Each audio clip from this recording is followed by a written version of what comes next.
بلا تاخیر عالم مبلغ اسلام ترجمان حقیقت قبلہ جی کے آگے مائک کرنے لگا ہوں. آپ سب جو قریب سے دور سے یہاں تشریف لائے میں سب کا شکریہ ادا کرتا ہوں. السلام علیکم ورحمۃ اللہ وبرکاتہ. الحمد لولیہ والصلاة والسلام علی نبی وآلہ وصحبہ وبارک وسلم. قال اللہ تعالی وتبارک فی القرآن المجید والفرقان الحمید فی شان حبیبہ مخبرا وآمرا ان اللہ وملائکتہ یصلون علی النبی یا ایہا الذین آمنوا صلوا علیہ وسلموا تسلیما. اللہم صلی علی سیدنا و مولانا محمد معدن الجود والکرم وآلہ وصحبہ وبارک وسلم. حمد و تعریف و توصیف اللہ جل مجدہ الکریم کی ذات بابرکات کے لیے جو خالق کائنات بھی ہے اور مالک شش جہات بھی. اللہ جل وعلا کی حمد و ثنا کے بعد رسول رحمت شفیع معظم نبی محتشم حضور ختمی المرتبت صلی اللہ علیہ وآلہ وسلم کے حضور ناز میں اپنی عقیدتوں، ارادتوں اور محبتوں کا خراج پیش کرنے کے بعد واجب الاحترام ذوی الاحتشام عالی مرتبت سامعین و حاضرین، السلام علیکم ورحمۃ اللہ وبرکاتہ. ادارت المصطفیٰ حلقہ لیہ کی جانب سے منعقدہ آج کی اسوہ رسول کانفرنس کے انعقاد پر میں آپ سب لوگوں کو بالخصوص منتظمین کو بصمیم قلب مبارکباد پیش کرتا ہوں اور بارگاہ عزتی میں دعا گو ہوں کہ اللہ میری اور آپ کی حاضری کا ایک ایک لمحہ اپنی بارگاہ میں قبول فرمائے. آقا کریم کا تذکرہ دل نواز ہماری قلبی فرحت اور روحانی بشاشت کا سبب اور ذریعہ ہے. صدیاں گزر گئیں لیکن حضور کی یادوں کے چراغ کبھی مدھم نہیں ہوئے اور یہ ذکر ہر لمحہ، ہر آن، ہر ساعت بڑھتا ہی چلا جائے گا، چونکہ اس ذکر کے فروغ کا ذمہ اللہ نے اپنے ذمہ کرم پہ رکھا ہے. دنیا پہ بہت لوگ آئے اور چلے گئے، آج زمانہ ان کا نام بھی نہیں جانتا. مٹ گیا مشتاق دل سے رنگ یاد رفتگاں، پھول مہنگے ہو گئے قبریں پرانی ہو گئی. کون کسی کو یاد رکھتا ہے اور کس کے پاس وقت ہے کہ کسی کو یاد رکھا جائے.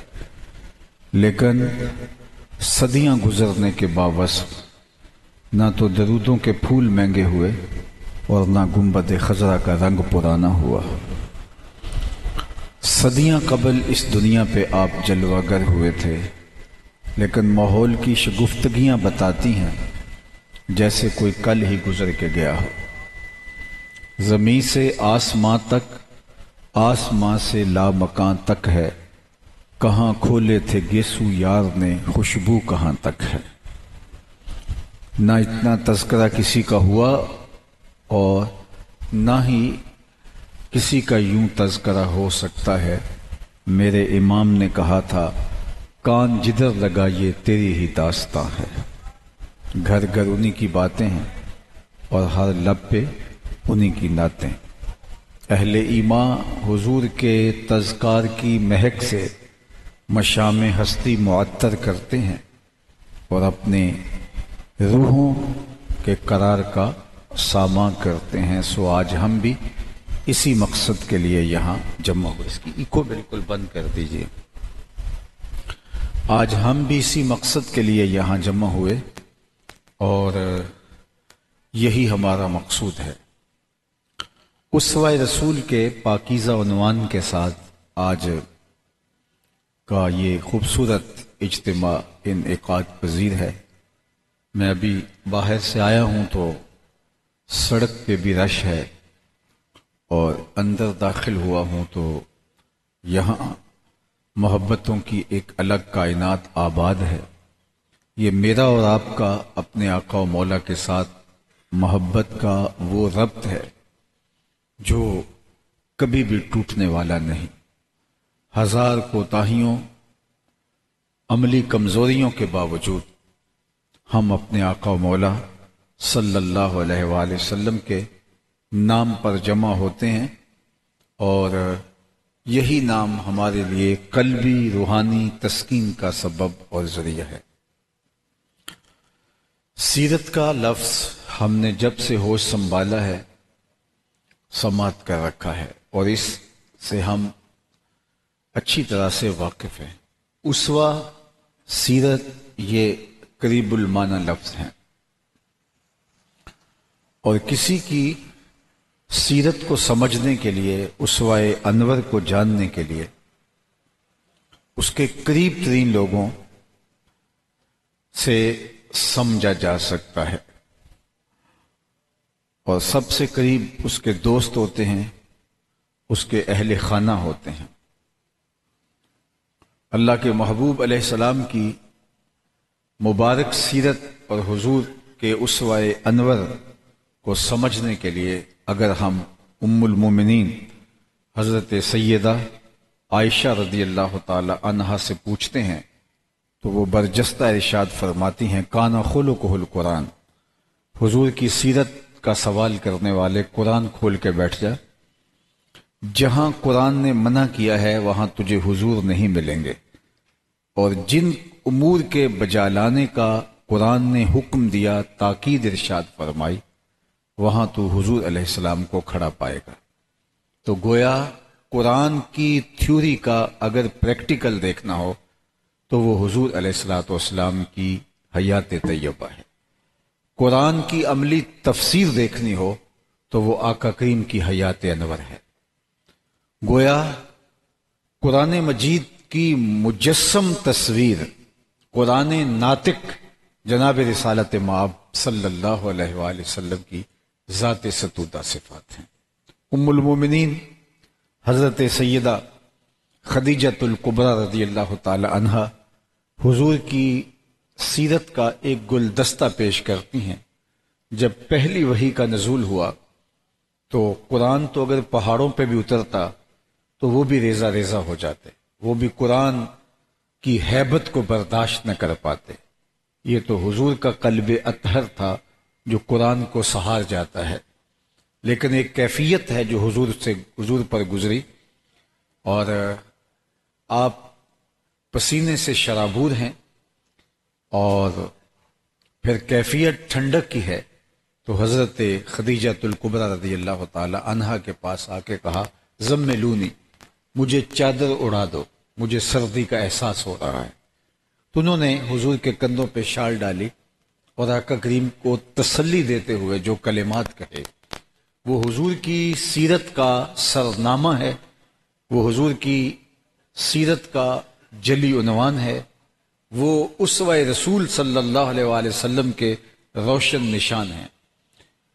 تو ام المومنین نے حضور کو تسلی دیتے ہوئے کہا، صحیح بخاری میں اور دیگر تمام کتب سیر میں یہ روایت موجود ہے، فرمایا کلا واللہ لا یخزیک اللہ ابدا، آپ کا رب آپ کو کبھی بھی پریشان نہیں ہونے دے گا۔ کیوں؟ اب حضور کی سیرت کے جو عنوان ام المومنین نے بیان فرمائے وہ 6 عنوان ہیں۔ سب سے پہلا، انک لتصل الرحم وتحمل الکلہ وتکسب المعدوم وتقری الضیف وتصدق الحدیث وتعین علی نوائب الحق۔ کہا کہ آپ کبھی بھی پریشان نہیں ہوں گے، آپ کا رب آپ کو کبھی بھی بے آبرو نہیں ہونے دے گا، اس لیے کہ آپ کی سیرت کے نمایاں پہلوؤں میں سے ایک پہلو یہ ہے کہ آپ رشتہ داروں کے ساتھ سلوک اچھا کرتے ہیں۔ ان کے کھردرے نامناسب رویوں کے باوجود آپ کا سلوک ان کے ساتھ خوبصورت ہے، اور میں سمجھتا ہوں کہ آج کا اجتماع یا سیرت کے عنوان سے کیے گئے جلسے ہمارے لیے سمجھنے کے ہوتے ہیں کہ ہم وہ سیرت اپنے اندر اتاریں۔ آج سب سے زیادہ ہم تنگ جو ہیں وہ اپنے رشتہ داریوں کی وجہ سے ہیں۔ رشتہ داروں نے اپنی تباہی کی تلخیوں سے ایک دوسرے کا جینا حرام کر رکھا ہے۔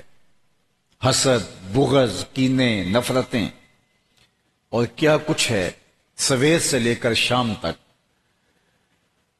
کیا رشتہ داری کا یہ حق تھا کہ ہم ایک دوسرے کے لیے تلخیاں بانٹیں، ایک دوسرے کے لیے نفرتیں پالیں، ایک دوسرے کے لیے بغض اور کینوں کی پرورش کریں؟ رشتہ داری تو خون یا دودھ کسی بھی اعتبار سے ہو، وہ ایک سانجھ ہے، وہ موافقت ہے، اور ہمیں ایک دوسرے کی ہمدردی اور ایک دوسرے کے لیے ایثار کے جذبے کی تعلیم دیتی ہے۔ لیکن خیر، یہ شروع سے چلا آتا ہے کہ جب انسان اپنی انسانیت سے گرتا ہے تو پھر وہ نہ کوئی رشتہ دیکھتا ہے اور نہ کوئی نسبت دیکھتا ہے، اور وہ سنگ دل ہو جاتا ہے، پتھر مزاج ہو جاتا ہے۔ اور آج کی تاریخ میں اور آپ اگر دیکھیں تو رشتہ داریوں کے جو رویے ہیں وہ اتنے تلخ ہیں، اس قدر نامناسب ہیں، اس قدر کھلدرے ہیں کہ زندگی تلخ بن گئی ہے ہر ایک کی، اور ہم ایک دوسرے کی تلخی کو سہتے ہوئے اپنی زندگی کو مشکل اور مشقت میں محسوس کرتے ہیں۔ یہ کوئی جینا نہیں ہے جو آج کی معاشرت کا انسان زندگی گزار رہا ہے۔ کسی نے کہا تھا زندگی ہے یا کوئی طوفان ہے، ہم تو اس جینے کے ہاتھوں مر چلے۔ تو یہ زندگی نہیں ہے کہ ہر وقت ہمیں اپنے ہی ہماری کمر میں خنجر کھونپ رہے ہوں اور اپنے ہی ہماری دشمنی میں اتر آئیں۔ لیکن اللہ کے محبوب علیہ السلام کی رہنمائی اس حوالے سے کتنی روشن ہے۔ سل من قطع کا، واعط من حرم کا، واعف عمن ظلم کا، 3 باتیں ارشاد فرمائی۔ جو تجھ سے تعلق توڑے تو صلہ رحمی کر اور اس سے تعلق جوڑ لے، جو تجھے محروم رکھے تو اس کی جھولیاں بھر دے، اور جو تیرے پہ ظلم کرے تو اسے معاف کر دے۔ اگرچہ یہ طبیعت پر شوق ہے، نفس نہیں چاہتا، وہ کہتا ہے کہ میرے ساتھ جو سخت اور نامناسب رویہ میرے عزیزوں نے رکھا ہے، میں 2 قدم آگے جاؤں گا۔ اور ہمارے ہاں ایک روزمرہ بولا جاتا ہے کہ اگر کوئی جو ہے وہ اینٹ اٹھائے گا تو میں پتھر اٹھا لوں گا، کوئی 1 قدم پیچھے ہٹے گا تو میں 10 قدم پیچھے ہٹوں گا۔ یہ تو کوئی کمال نہ ہوا۔ ہمارے آقا نے ہمیں مشورہ، حکم اور ترغیب اور اپنی سیرت یہ دی ہے کہ جو پیچھے ہٹے تو پیچھے نہ ہٹنے دینا، تو اس کے ساتھ تعلق مضبوط کر اور تعلق جوڑ۔ اللہ اکبر۔ اور حضور کی اپنی زندگی دیکھ لیجئے، رشتہ داروں نے جو سلوک حضور علیہ السلام کے ساتھ کیا تھا وہ تاریخ کا دردناک سلوک تھا۔ آقا کریم حالت نماز میں ہیں تو اجریاں حضور کے بدن اطہر کے اوپر ڈالی گئی۔ آقا کریم علیہ السلام کی راہوں میں باقاعدہ عملاً جنگل سے کانٹے لا کے ام جمیل بچھاتی جہاں سے حضور نے گزرنا ہوتا۔ حضور کی راہوں میں گڑھے کھودے جاتے، کوڑا لا کے حضور علیہ السلام کے گھر کے سامنے پھینک دیا جاتا۔ حضور صرف اتنا کہتے، قریش کیا یہ حق مجاورت ہے جو تم ادا کر رہے ہو؟ کیا ہمسائیگی کا یہ حق ہے جو تم ادا کر رہے ہو؟ تو رشتہ داریاں تھیں۔ تبا لکا ہنالک سائر الیوم الہذا جمعتنا، یہ رشتے میں چچا لگتا تھا جس نے کہا تھا۔ تو کس قدر حضور کے قلب نازک پہ گرانی آئی ہوگی۔ لیکن تاریخ نے دیکھا کہ جب حضور فتح مکہ کرتے ہیں تو 10,000 صحابہ کا اجتماع حضور کے ساتھ ہے۔ اب یہ وہ دن تھا کہ یہ سارے تھر تھر کانپ رہے تھے کہ نہ جانے آج ہمارے ساتھ کیا سلوک ہوگا، چونکہ ان کو اپنی کی ہوئی کرتوتیں یاد آ رہی تھیں، اور انہیں یہ تھا کہ گردنیں اتریں گی، اور اگر بہت زیادہ بھی بچت ہوئی تو اتنا ضرور ہوگا کہ ہمیں شہر بدر تو کر ہی دیا جائے گا۔ لیکن آقا کریم تشریف لائے اور ان سب کو جمع کیا اور فرمایا بتاؤ میں تمہارے ساتھ کیا سلوک کروں۔ تو انہوں نے کہا آپ کریم باپ کے کریم بیٹے ہیں، ہم آپ سے خیر کی توقع رکھتے ہیں۔ اور ان کا یہ تھا کہ زندگی بچ جائے، چلو شہر بدر تو ہونا ہی پڑے گا جو ہم نے ماضی میں کیا ہے، لیکن انہیں اپنی سماعتوں پہ یقین نہیں آ رہا تھا، آنکھیں پھٹی کی پھٹی رہ گئی۔ میرے حضور علیہ السلام نے فرمایا اذهبوا انتم الطلقاء، جاؤ میں تم سب کو آج آزاد کرتا ہوں، اور آج میں تم سے وہی کہوں گا جو میرے بھائی یوسف نے اپنے بھائیوں سے کہا تھا۔ اللہ اکبر، ذرا وہ کہانی ماضی کی دیکھیں، کتنی دردناک تھی کہ چاند جیسے بھائی کو بھائیوں نے پکڑ کے کنویں میں پھینک دیا۔ جب حسد آیا تو پیغمبر کے گھر میں بھی آ گیا، اور اپنے حقیقی بھائی کو جو چاند جیسا چہرہ رکھتا تھا پکڑا، منہ پہ تماچے مارے اور کنان کے تاریک کنویں میں پھینک دیا۔ پھر مالک ابن زغر کی قید میں اللہ اکبر چند ٹگوں کے بدلے فروخت کر دیا۔ وقت گزرتا گیا، لیل و نہار کی کروٹیں بدلتی رہیں، حضرت یوسف نے بھی حالات کی تلخیاں دیکھی، مالک ابن زغر کی قید سے لے کر عزیز مصر کی قید تک، اور محل کے اندر جو ریشمی دسیسہ کاریاں اور جال بنے گئے، ساری تکلیفوں سے گزرے، اور پھر اللہ نے ان کو عزیز مصر کا اعزاز اور تکریم بخشیا اور عزت عطا فرمائی۔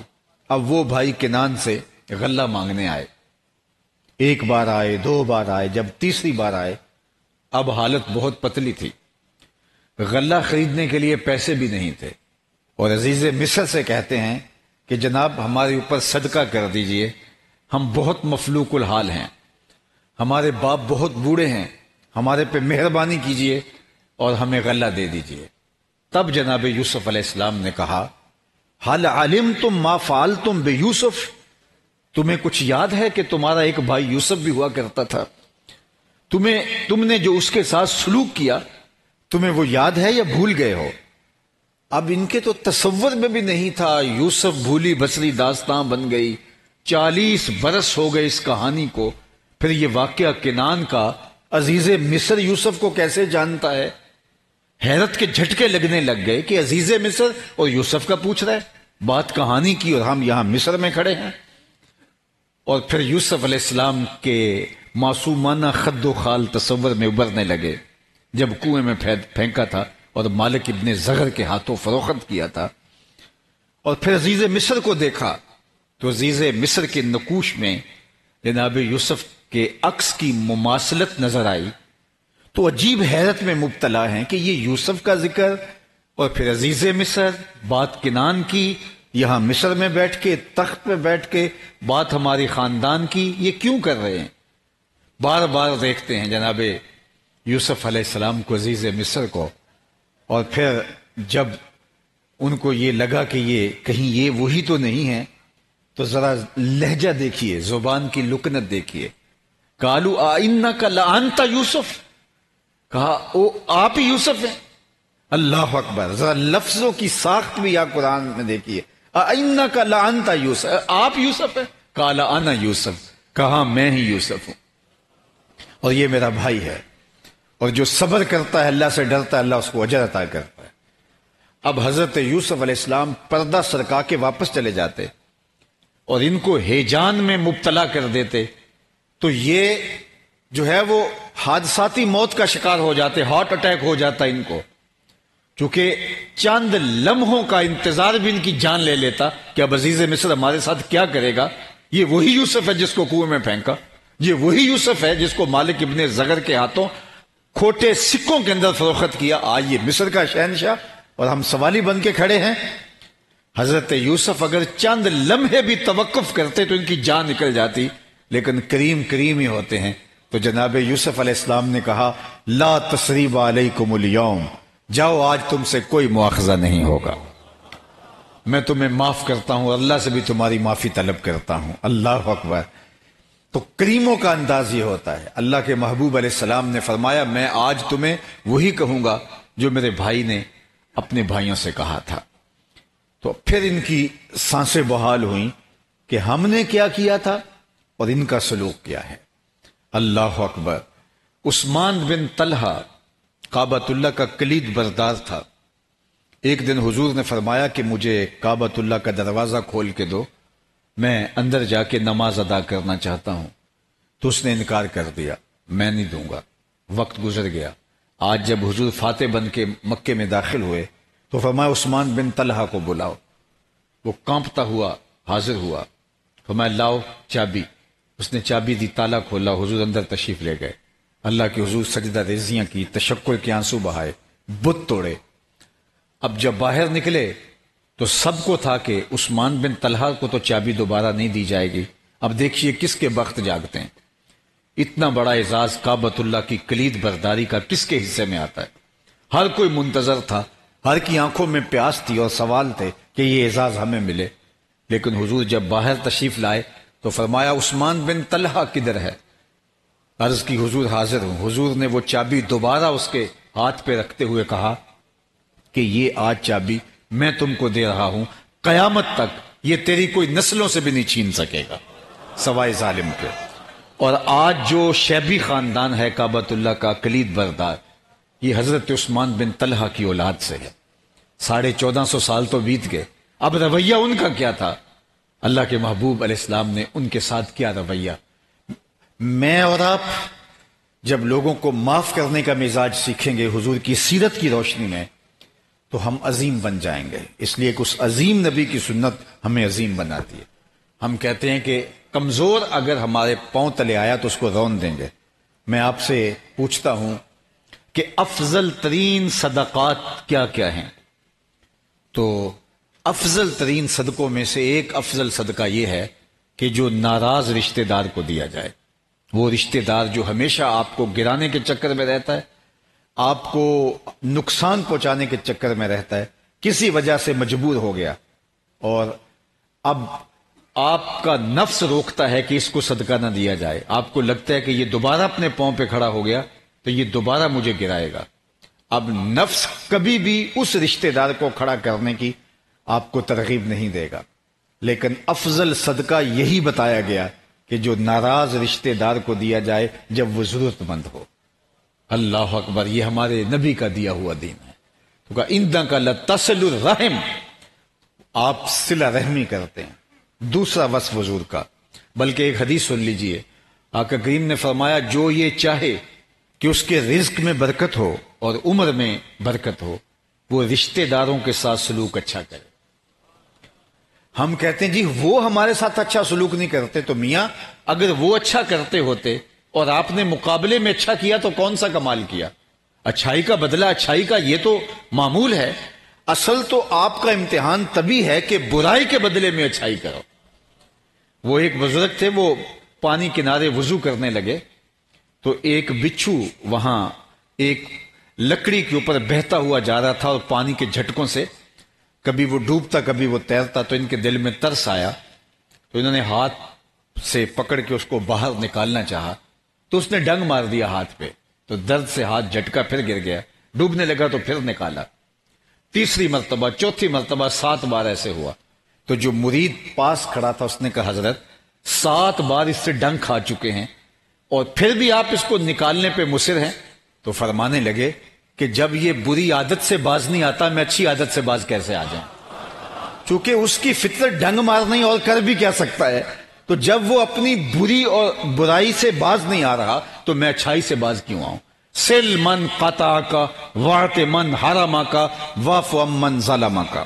اللہ اکبر۔ بلکہ حضور نے فرمایا 3 چیزیں قسم کر کے فرمائیں، ان میں سے ایک چیز یہ فرمایا اگر کوئی کسی کو معاف کر دے تو میں قسم کر کے کہتا ہوں اس کی عزت میں فرق نہیں آئے گا، اللہ اس کو اور عزت عطا کرے گا اور شان عطا کرے گا۔ تو آپ کا پہلا وصف اِنَّکَ لَتَصِلُ الرَّحِمَ، دوسرا وصف وَتَحْمِلُ الْكَلَّ، اور تیسرا وصف وَتَقْسِبُ الْمَعْدُومَ۔ یہ 2 جڑی ہوئی چیزیں، جس کا کوئی بوجھ اٹھانے والا نہیں اس کا بوجھ آپ اٹھاتے ہیں۔ یہ نبی علیہ السلام کا نمایاں وصف ہے۔ وَتَقْسِبُ الْمَعْدُومَ، اور جس کا کوئی کمائی کرنے والا نہیں، مجبور ہے، مفلوق الحال ہے، بیوہ ہے، یتیم ہے، کثیر العیال ہے، اخراجات پورے نہیں ہو پاتے، تو کہا اس کی ضرورت آپ پوری کرتے ہیں۔ میں اور آپ اشرف المخلوقات کیسے کہلا سکتے ہیں جب ہم وہ وظائف بھی نہ رکھتے ہوں جو جانوروں کے، بہائم کے اور چوپایوں کے ہوں، تو مخلوقات سے پھر افضل کب ہوں گے؟ اس کائنات کو مطالعہ کر کے دیکھ لو، کبھی آپ نے درختوں کو اپنا پھل کھاتے نہیں دیکھا ہوگا، وہ اوروں کو دان کرتے ہیں۔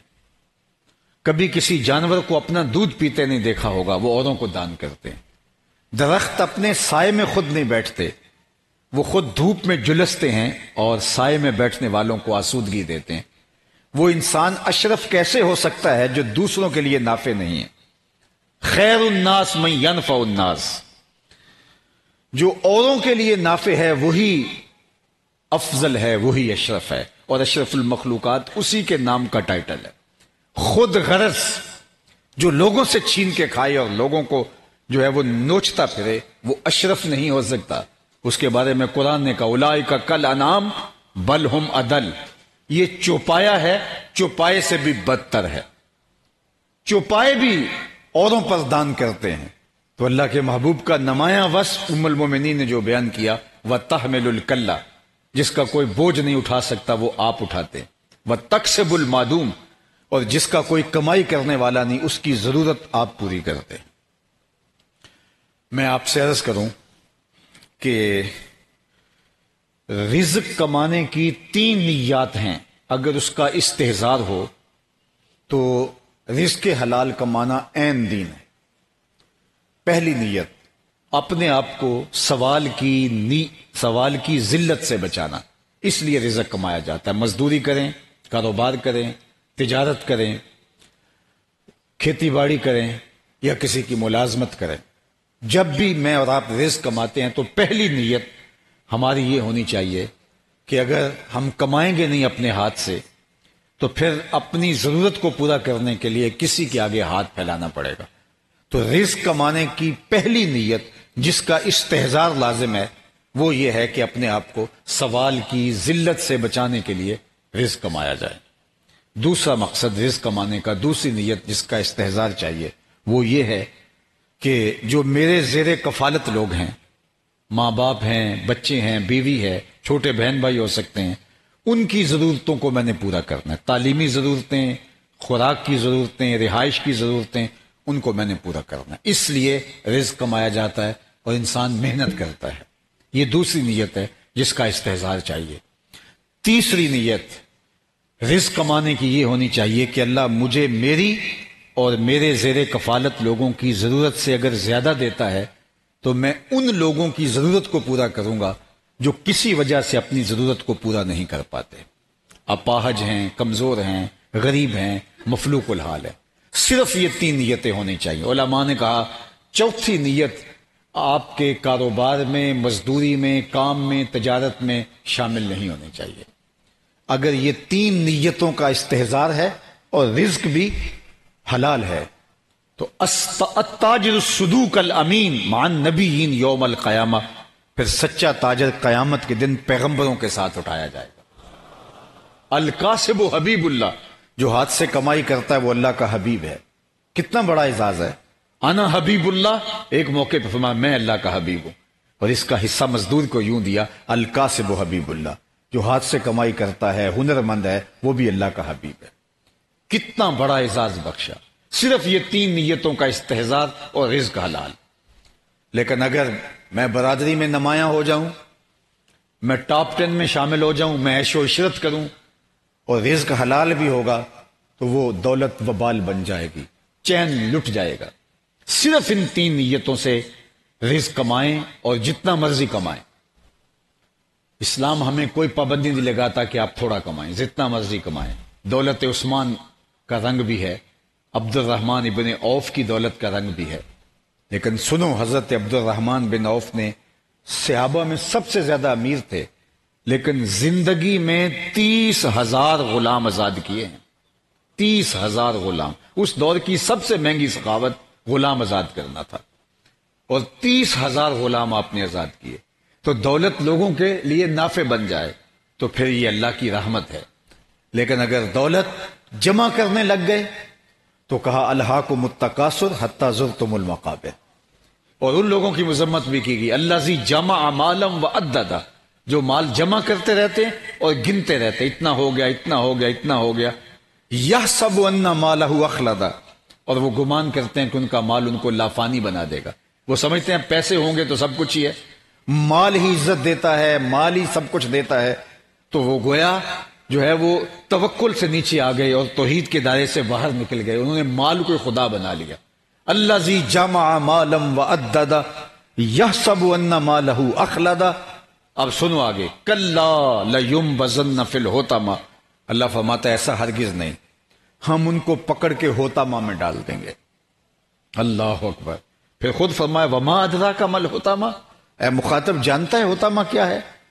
خود فرمایا نار اللہ الموقدۃ التی تطلع علی الافئدہ، یہ اللہ کی جلائی ہوئی آگ ہے جو دل کھا جائے گی، سخت ترین آگ میں ان کو ڈالا جائے گا۔ اور یہاں جو لفظ استعمال ہوا لینبذن، عرب جب چلتے چلتے ان کا جوتا ٹوٹ جاتا تھا تو تھوڑی دیر تو کوشش کرتے کہ اس کو کوئی سیدھا کر لیں اور سفر منزل تک پہنچ جائیں، لیکن جب جوتا خراب ہو جائے تو چلنے سے رکاوٹ پیدا کرتا ہے، تو وہ جوتا اتار کے ایسے پھینکتے، اس کے لیے لفظ بولتے نبست النعل، میں نے جوتا یوں حقارت سے پھینک دیا، تو اس کے لیے جو لفظ استعمال کرتے وہ نبستوں کا لفظ تھا۔ اللہ نے یہاں بھی وہی لفظ استعمال کیا، کلا لینبذن فی الحطمہ، اے اہل عرب جس طرح تم جوتا حقارت سے پھینکتے ہو، ہم بھی یوں حقارت سے آگ میں ڈال دیں گے۔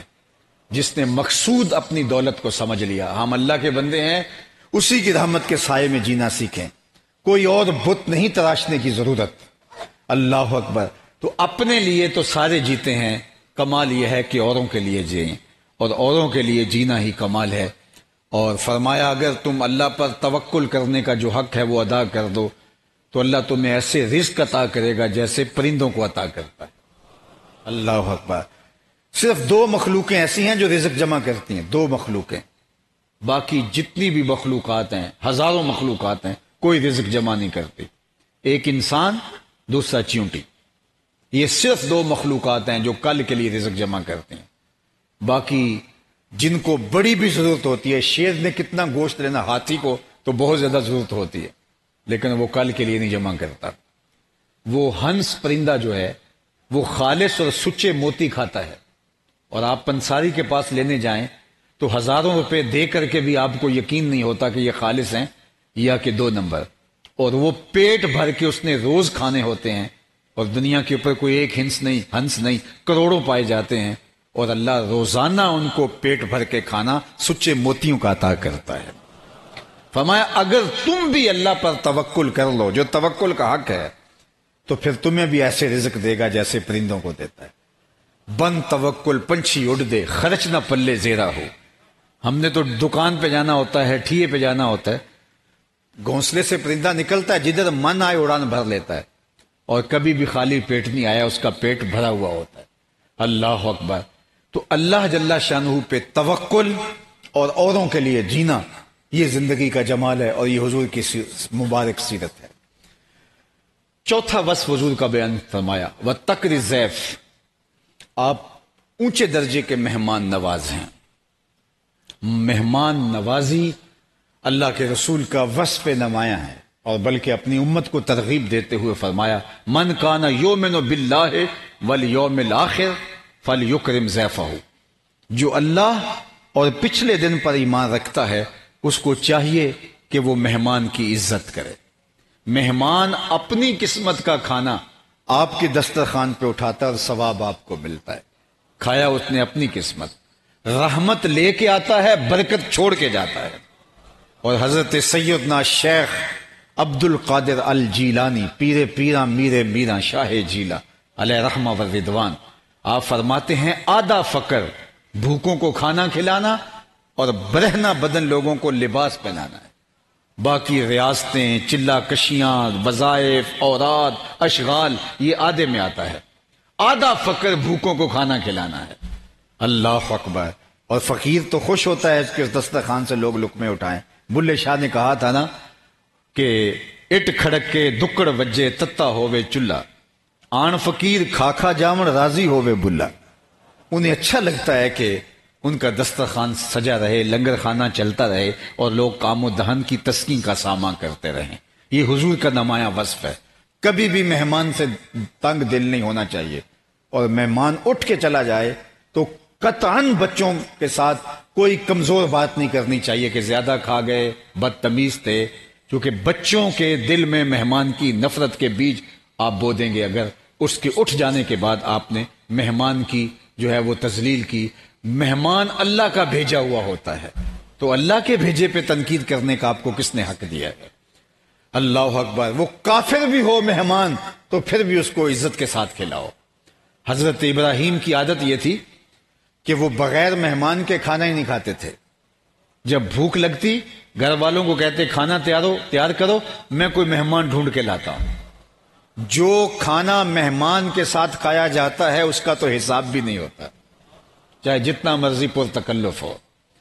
ایک دن ایک شخص کو ڈھونڈ کے لائے اور اس کے سامنے کھانا رکھا اور آغاز کرتے ہوئے کہا اللہ کے نام سے شروع کرو۔ اس نے کہا میں تو اللہ کو نہیں مانتا، کھانا کھلانا ہے تو کھلائیں، میں تمہارے رب کا نام نہیں لے سکتا۔ ساری زندگی بتوں سے وفا کی ہے، چند ٹکڑوں کے لیے بتوں سے بے وفائی کروں؟ میں نہیں کر سکتا۔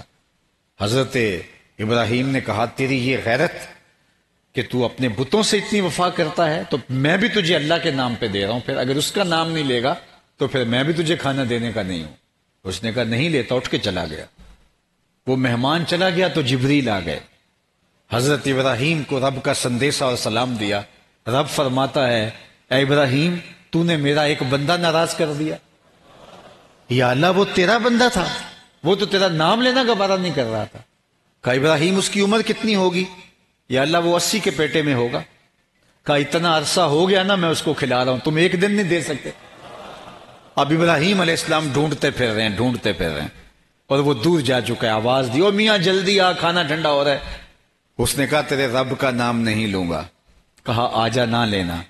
آیا دسترخوان پہ بیٹھا، کہا تمہاری طبیعت میں یہ تبدیلی کیسے آ گئی؟ ابھی تو کہتے تھے رب کے نام کے بغیر کھلاؤں گا نہیں۔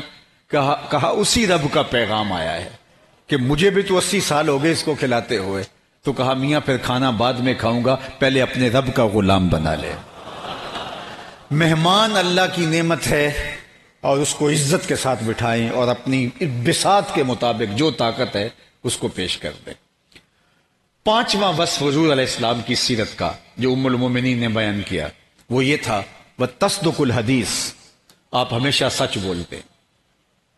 اور میں اور آپ کتنے خوش قسمت ہیں کہ ہم اس نبی کے امتی ہیں جن کو کافر بھی صادق اور امین کہتے تھے۔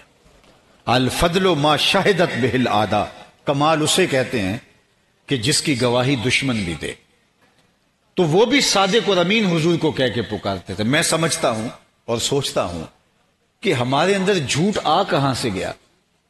ہم تو اس نبی کے ماننے والے ہیں جن کو کافر بھی صادق اور امین کہتے تھے، اور ہم بات بات پہ جھوٹ بول رہے ہوتے ہیں۔ تاجر کہتا ہے جھوٹ نہ بولیں تو سودا ہی نہیں بکتا۔ میں کہتا ہوں جاپان والے کیسے بیچ لیتے ہیں، پوری دنیا پہ بیچ رہے ہیں۔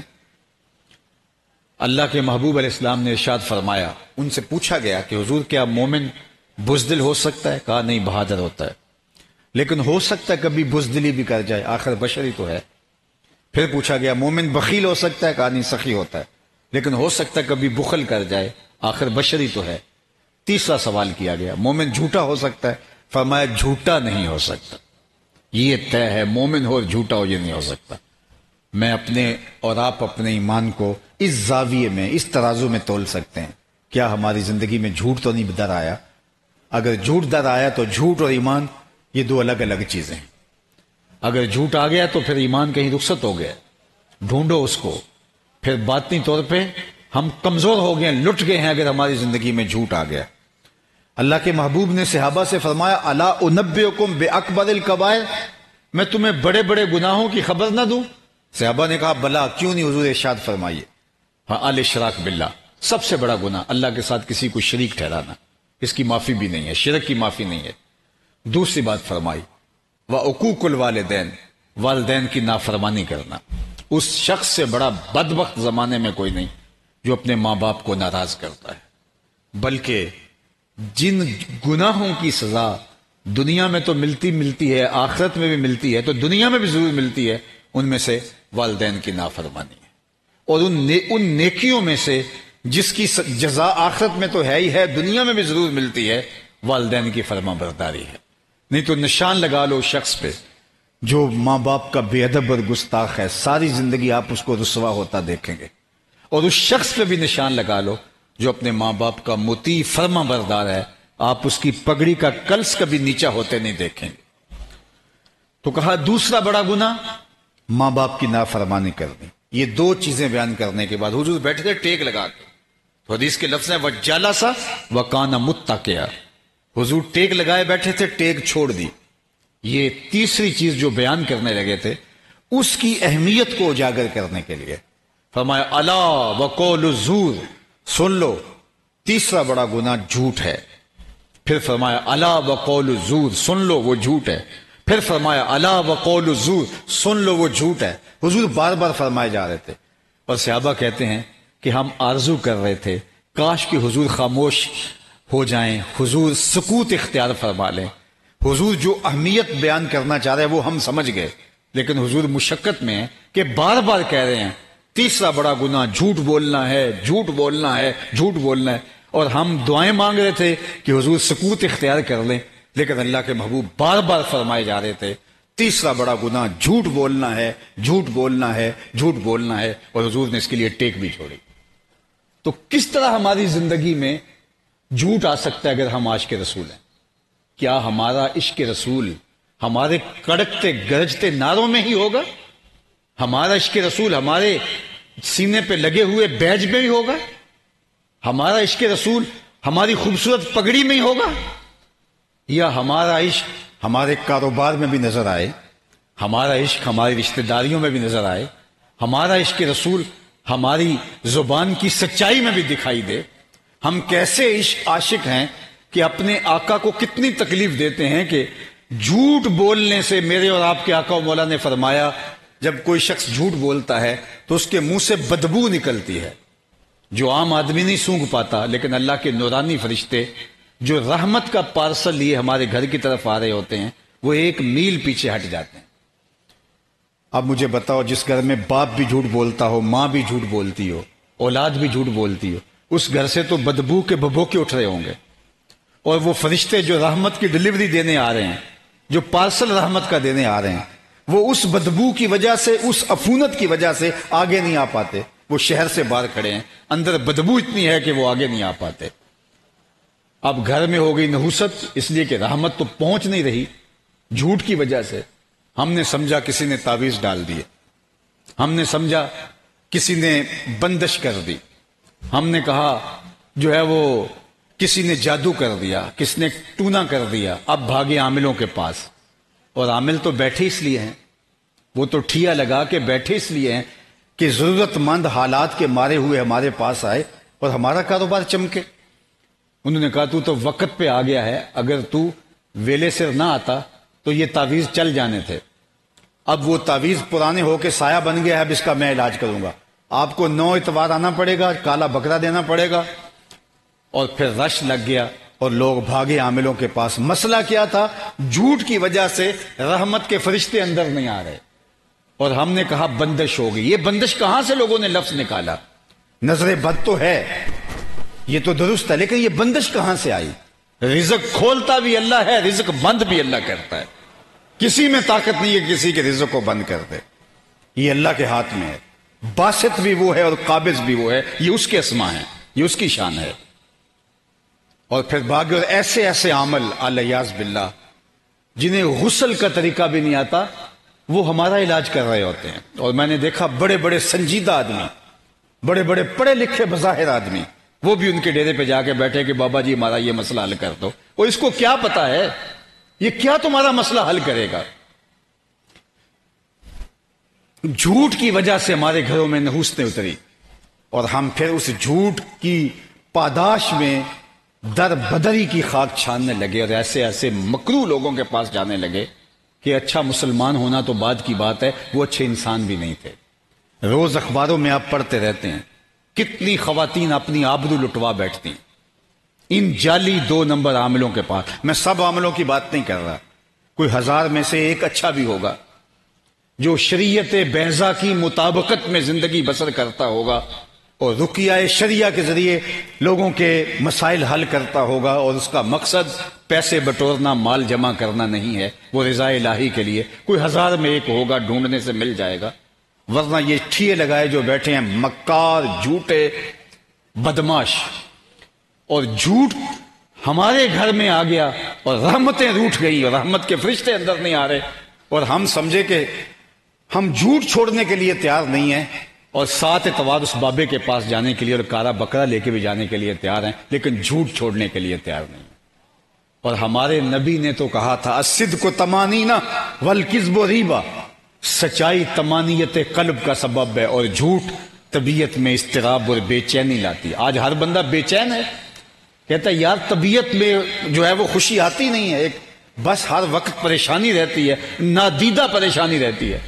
اس کو کہا جائے جھوٹ چھوڑ دے تو وہ کہے گا جھوٹ میں چھوڑنے کے لیے تیار نہیں۔ تو میاں جلسو اس آگ میں، جلو اس آگ کے اندر، جلتے رہو گے جب تم اپنے پیغمبر کی تعلیمات کے مطابق زندگی بسر نہیں کرو گے تو یہ بے چینیاں تمہیں توڑ دیں گی۔ یہ زندگی ہے جو زندگی ہم گزار رہے ہیں، یہ تو اذیت ہے جو ہماری بسر ہو رہی ہے۔ جنت کا نقشہ اللہ نے قرآن میں بیان فرمایا ہے، اللہ اکبر۔ ایک تو ہمارے مولوی صاحب جنت کا جب بھی جنت کا تذکرہ چھیڑتے ہیں تو سیدھا حور پہ ہی بات چھوڑتے ہیں جا کے۔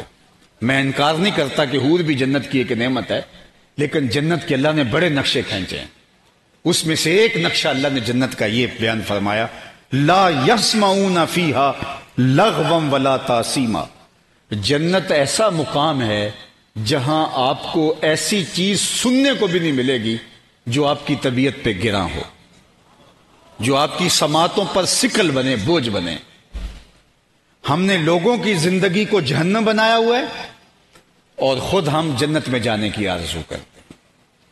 میں نے ایک شخص کو دیکھا کہ اس کے ساتھ والا گھر بڑا کمزور اور غریب گھر تھا، جس کی کھڑکیاں بھی سلامت نہیں تھی، اور لوڈ شیڈنگ کا زمانہ تھا، تو رات کو وہ ایک ایسا ہیوی جنریٹر اپنے گھر کے باہر لگا کے تو اپنے ساؤنڈ پروف کمروں کے اندر جو ہے وہ آرام کرتا ہے، اور وہ تو چین کی نیند سو گیا، لیکن ہم سایوں کو گرمی کی تکلیف الگ برداشت کرنی پڑی اور اس جنریٹر کی تکلیف الگ گوارا کرنی پڑی، اور وہ سمجھتا ہے کہ شاید میں سحری کے وقت اٹھ کے تہجد بھی پڑھی ہے اور میں ساری رات قرآن بھی پڑھتا رہا ہوں۔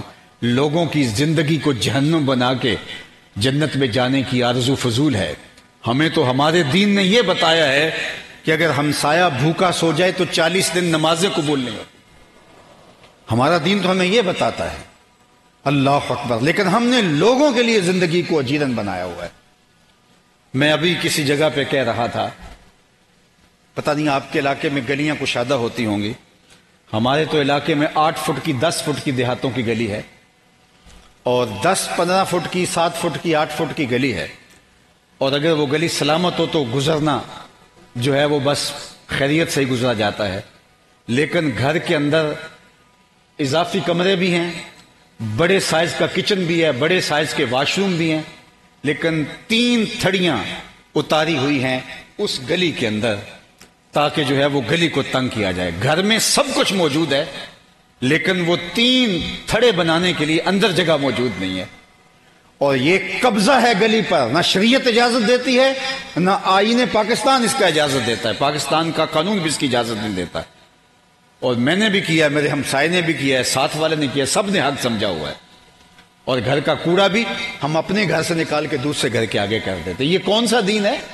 ہم تو اچھے مسلمان بھی نہیں ہیں، اچھے انسان ہونا تو دور کی، اچھے انسان بھی نہیں ہے، اچھا مسلمان ہونا تو بہت دور کی بات ہے۔ اسلام کی تعریف کیا ہے؟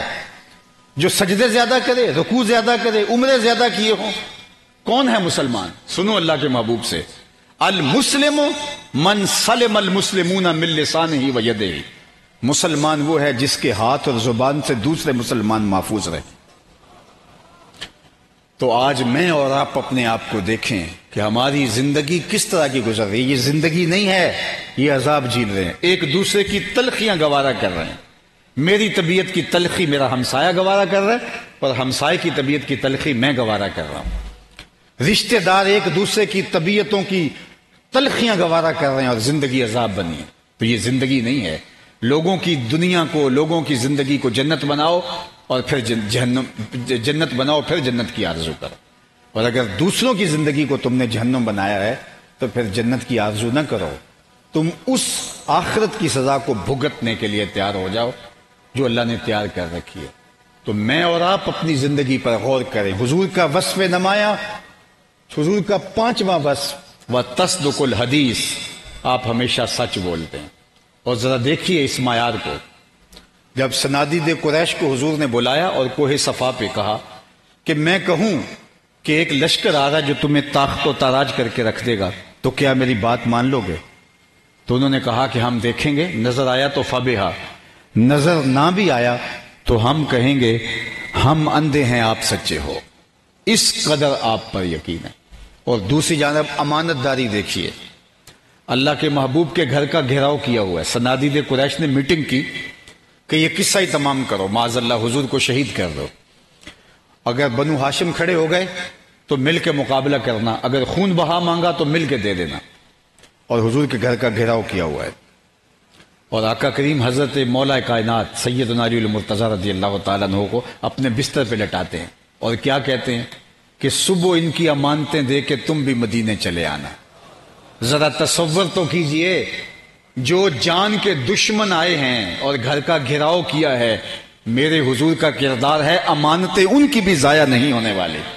کوئی لاؤ تو صحیح زمانے کے اندر کروڑوں درود نبی رحمت پر، ہزاروں سلام مصطفیٰ جان رحمت پر، کہ وہ جو جان کے دشمن ہیں، زندگی کا چراغ بجھانے آئے ہیں، ان کی امانتیں گر ہیں.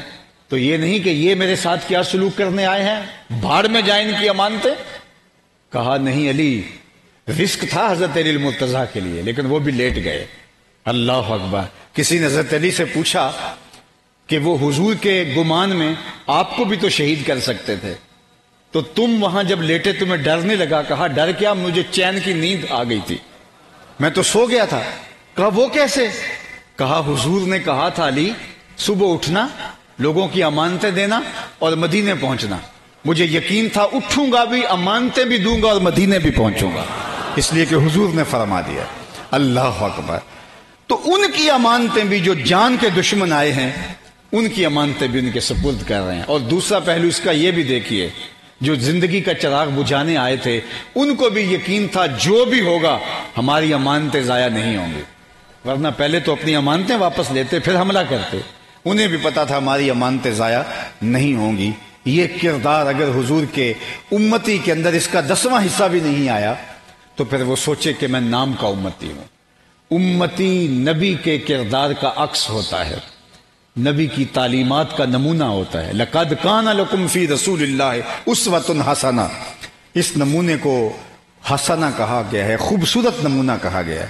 تو مجھے اور آپ کو اپنی زندگیاں حضور کی محبت کے سانچے میں ڈھال لے دی. ہم دعویٰ عشق کرتے ہیں، میں کسی کے عشق کی تذلیل اور توہین نہیں کرتا، لیکن عشق دلیل مانگتا ہے. عاشق عاشق ہر کوئی آکھے پر عاشق بندا مر کے، زہر پیالہ کوئی نہیں پیندا پر عاشق پیندا پر کے. اگر عشق کا دعویٰ کیا ہے، عشق تو بہت بڑی توانائی کا نام ہے. اگر محبوب کہے کہ نہر کھود کے لانی ہے پہاڑوں سے دودھ کی، تو بتاؤ ممکن ہے کہ نہر کھود کے کوئی لائے پہاڑوں سے وہ بھی دودھ کی؟ لیکن پھر ہاتھ نہیں پوچھتا کیسے ہوگا، وہ تیشا کندھے پہ رکھتا ہے اور کھودنے نکل جاتا ہے. جو محب ہوتا ہے وہ دلیل نہیں مانگتا، وہ محبوب کے حکم کی اطاعت کرتا ہے. ہم کیسے عاشق ہوں گے کہ ہمارے آقا بار بار کہیں کہ جھوٹ تمہارے قریب بھی نہیں جانا چاہیے، اور ہم کہیں جھوٹ کے بغیر گزارا ہی نہیں ہوتا، یہ دور کا تقاضا ہے جی، ہم 100 دلیلیں دیتے پھریں. نہیں، اگر عشق کیا ہے تو اس کو نبھانا بھی پڑے گا. بلکہ میں کہوں، اگر آپ کی توجہ ہو تو، اور میری بات آپ تک پہنچ رہی ہے، تو یہ آخری 1-2 باتیں عرض کر کے اجازت چاہوں گا. اللہ کے میں کہتا ہوں کہ جو عاشق ہوتا ہے وہ تو اپنے محبوب کی منشا کو بھی سمجھتا ہے. حکم تو بڑی دور کی بات ہے، حکم تو جان وار دے حکم پہ، منشا بھی اس کے لیے کافی ہوتی ہے. محبوب چاہتا کیا ہے؟ مدینہ المنورہ کی ایک گلی سے حضور گزر رہے تھے تو ایک مکان بن رہا تھا جو طرز تعمیر حضور کو پسند نہیں تھی. روک کے پوچھا یہ کس کا ہے؟ کہا فلاں انصاری صحابی کا۔ کچھ نہیں کہا، گزر گئے۔ کسی نے جا کے اس صحابی کو بتایا حضور گزرے تھے، تیرا مکان دیکھا تھا، شاید پسند نہیں آیا۔ اس نے کہا اچھا؟ کہا ہاں۔ کہا چہرے پہ کوئی خوشی کے آثار نہیں تھے۔ اس نے کدال پکڑا اور اس مکان کو زمیں بوس کر دیا۔ 2-4 دن کے بعد حضور کا دوبارہ گزر ہوا، دیکھا ملبے کا ڈھیر پڑا ہوا ہے۔ رکے اور کہا اس صحابی کو بلاؤ۔ بلایا گیا۔ کہا میں گزرا تھا، تیرا مکان دیکھا تھا، آج مٹی کا ڈھیر دیکھ رہا ہوں، کیا ہوا؟ عرض کی حضور میں نے گرا دیا۔ فرمایا کیوں؟ عرض کی سنا تھا آپ کو پسند نہیں، سنا تھا آپ کو پسند نہیں۔ میں اور آپ سر سے لے کر پاؤں تک دیکھیں، ہمارا کیا کیا حضور کو پسند نہیں۔ عقیقے سے لے کر ولیمے تک دیکھیں، ہمارا کیا کیا حضور کو پسند نہیں۔ نجی زندگی سے لے کے سیاسی طرز حیات تک دیکھیں، ہمارا کیا کیا حضور کو پسند نہیں۔ ایک صاحب تھے بحرین سے آئے غالباً، اور انہوں نے حضور کو سلام عرض کیا۔ آقا نے رخ پھیر لیا۔ وہ سمجھے کہ شاید التفات نہیں ہوا، اعراض کر لیا، تو وہ جدھر حضور نے رخ پھیرا ادھر سے جا کے سلام کرتے ہیں۔ تو حضور نے پھر رخ پھیر لیا۔ انہیں اب یقین ہو گیا کہ آقا کریم ناراض ہیں، لیکن یہ سمجھ نہیں آ رہی کہ ناراض کیوں ہیں، ناراضگی کی وجہ کیا ہے۔ خیر وہ حضور کی خدمت میں تو عرض نہ کر سکے، صحابہ سے پوچھتے پھر رہے ہیں کہ حضور مجھ سے ناراض لگ رہے ہیں، لیکن مجھے نہیں پتا، میں ایک لمبے سفر کے بعد آیا ہوں، تم بتا سکتے ہو کہ ناراضگی کی وجہ کیا ہو سکتی ہے؟ تو انہوں نے کہا ہاں، یہ جو تو نے سونے کی انگوٹھی پہن رکھی ہے یہ سبب ہو سکتا ہے۔ حضور اس کو آتش دوزخ کا انگارہ کہہ چکے ہیں، اور فرمایا کہ یہ میری امت کے مردوں کے لیے جائز نہیں۔ ریشم، سونا اور چاندی، چاندی کی ایک انگوٹھی 4.5 ماشے کے وزن سے چاہے جتنی مرضی کم ہو، ایک رتی برابر بھی کم ہو، آدھی رتی بھی کم ہو، تو وہ ایک جائز ہے، اور تو نے سونے کی پہن رکھی ہے تو حضور منع کر چکے ہیں، تو شاید ناراضگی کی وجہ یہ، ہمیں تو یہی لگتا ہے۔ وہ آگے بڑھے اور انگوٹھی اتار کے حضور کو پیش کرتے ہوئے کہا حضور اس وجہ سے ناراض ہیں، یہ رہی۔ تو آقا کریم نے انگوٹھی پکڑی اور یوں پھینک دی۔ ناراضگی کی وجہ بھی یہی تھی۔ بیٹھ گیا، مجلس ہوتی رہی۔ جب تقریب اختتام کو پہنچی، لوگ واپس پلٹنے لگے تو وہ بھی جانے لگے، تو کسی نے توجہ دلائی، میاں وہ انگوٹھی تو اٹھا لو، تم تو واقعہ نہیں پہن سکتے لیکن تمہاری بیوی تو پہن سکتی ہے۔ تو اس صحابی نے جو جواب دیا وہ سنیے، اور میری گفتگو اختتام کو پہنچی، اور دل کے کانوں سے سنیے۔ کہا کہ وہ انگوٹھی تو اٹھا لو، تو اس نے کہا واللہ لا آخذہ وقد طرحہ رسول اللہ صلی اللہ علیہ وآلہ وسلم، اللہ کی قسم میں اس انگوٹھی کو کبھی نہیں اٹھاؤں گا جس کو میرے حضور نے پھینک دیا ہے۔ پڑی رہے، سونا ہے، چاندی ہے، ہیرا ہے، لال ہے، پکھراج ہے، موتی ہے، پڑا رہے، نہیں اٹھاؤں گا جس کو میرے حضور نے پھینک دیا۔ میں اور آپ اپنے اندر اتر کے دیکھیں، کوئی ایسی عادت تو نہیں اٹھائے پھر رہے جس کو حضور نے پھینک دیا ہو، کوئی ایسا رویہ تو نہیں اٹھائے پھر رہے، کوئی ایسا انداز تکلم تو نہیں اٹھائے پھر رہے، کوئی ایسا کاروبار تو نہیں اٹھائے پھر رہے، کوئی ایسی عادت اور کوئی طرز زیست تو نہیں اٹھائے پھر رہے جس کو میرے آقا کریم علیہ السلام نے پھینک دیا ہے۔ میں اور آپ اپنے اندر اتر کے دیکھیں۔ میرے استاد فرمایا کرتے تھے یہ نہ ہو کہ لوگ تمہیں پوچھیں تم کون ہوتے ہو اور تمہیں بتانا پڑے صاحب مسلمان ہوتے ہیں، یہ دیکھو مذہب کے خانے میں اسلام لکھا ہے۔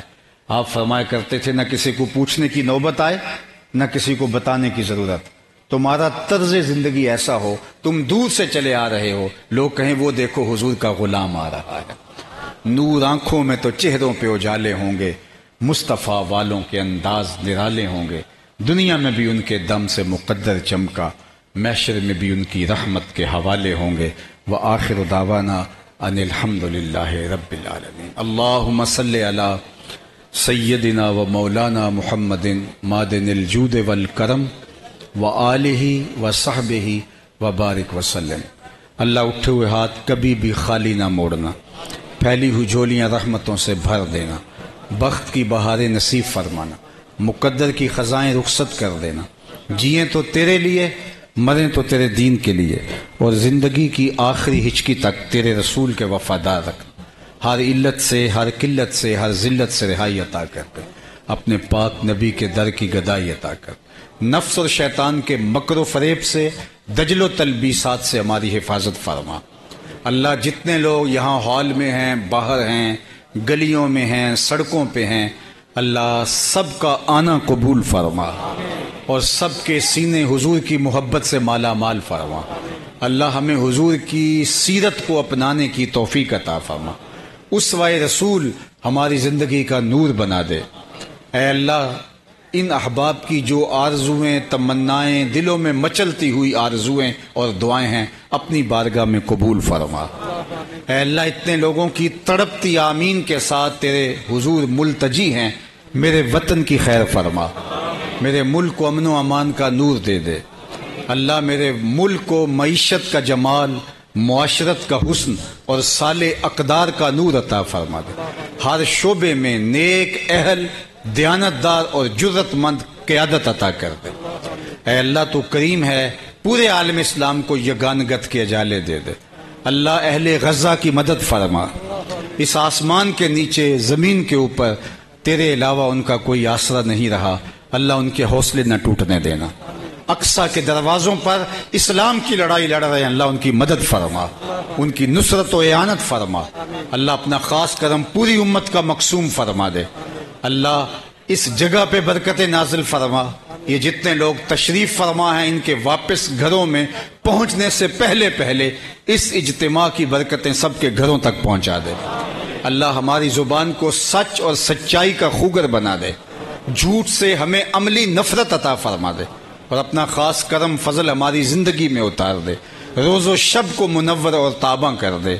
اے اللہ ادارۃ المصطفیٰ حلقہ لیا کے جملہ منتظمین، اراکین، دوست، احباب، سرپرست سب کو جزائے خیر عطا فرما۔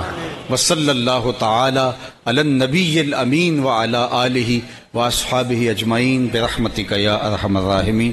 السلام علیکم ورحمۃ اللہ وبرکاتہ۔ سیر گلشن کون دیکھے، دشت طیبہ چھوڑ کر سیر گلشن کون دیکھے، دشت طیبہ چھوڑ کر سیر گلشن کون دیکھے، دشت طیبہ چھوڑ کر سوئے جنت کون جائے، در تمہارا چھوڑ کر سوئے جنت کون جائے، در تمہارا چھوڑ کر سوئے جنت کون جائے، در تمہارا چھوڑ کر سرگزشتے غم کہوں کسے تیرے ہوتے ہوئے، سرگزشتے غم کہوں کسے تیرے ہوتے ہوئے، کس کے در پر جاؤں تیرا آستانہ چھوڑ کر، کس کے در پر جاؤں تیرا آستانہ چھوڑ کر، کس کے در پر جاؤں تیرا آستانہ چھوڑ کر، اور بیلی گائے یار ان کو چین آ جاتا، اگر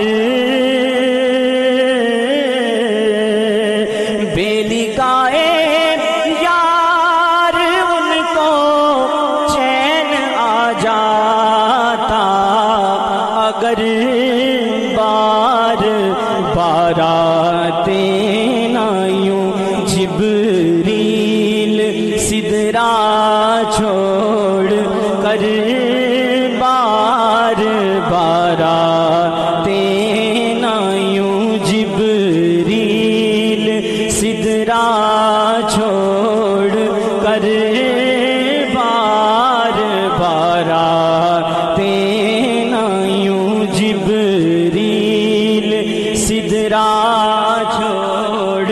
کر اور ایسے جلوے پر کروں میں لاکھ حوروں کو نثار، ایسے جلوے پر کروں میں لاکھ حوروں کو نثار، کیا غرض کیوں جاؤں جنت کو مدینہ چھوڑ کر، کیا غرض کیوں جاؤں جنت کو مدینہ چھوڑ کر، سوئے جنت کون جائے در